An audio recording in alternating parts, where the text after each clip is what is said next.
ఇది భారతదేశంలోని ఆలయం. అక్కడ భగవాన్ శ్రీకృష్ణుడు తన భక్తుడి కోసం స్వయంగా తన ఆలయ గోడను పగలగొట్టి తన విగ్రహాన్ని 180 డిగ్రీలు తిప్పారు. ఇది 16వ శతాబ్దానికి చెందిన మహాకృష్ణ భక్తుడు కనకదాసుగారి కథ. ఆయన తక్కువ జాతిలో జన్మించినా కృష్ణుడి పట్ల ఆయన భక్తి అపారమైంది. ఎన్నో మైళ్ల దూరం నడిచి కృష్ణుని దర్శనం కోసం ఆలయానికి చేరుకున్నారు. కాని ఆ కాలంలోని పూజారులు ఆయన జాతి కారణంగా ఆలయం లోపలికి వెళ్లకుండా అడ్డుకున్నారు.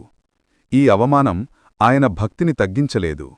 ఆయన ఆలయపు వెనుకవైపుకి వెళ్లి తానెవరో మరిచిపోయి కృష్ణుణ్ణి స్తుతిస్తూ పాడటం ప్రారంభించారు.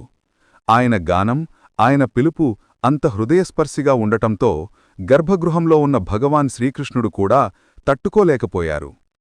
అప్పుడు అద్భుతం జరిగింది. ఆలయపు వెనుక గోడ పగిలిపోయింది. కృష్ణుని విగ్రహం పడమరవైపుకు తిరిగింది. వస్తే తన ప్రియభక్తుడు కనకదాసుడు ఆయన దర్శనం పొందగలిగేలా. ఈ అద్భుత స్థలం కర్ణాటకలోని ప్రసిద్ధ ఉడుపి శ్రీకృష్ణ మఠం.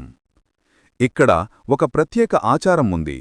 ఎవరి మనసు కోరిక నెరవేరినా వారు అరటి ఆకుమీద కాకుండా నేరుగా నేలపై భోజనం చేస్తారు, భగవంతుడికి కృతజ్ఞతగా. ఇది మన అహంకారాన్ని విడిచి కనకదాసునాంటి నిజమైన భక్తిని చూపించే ఒక మార్గం.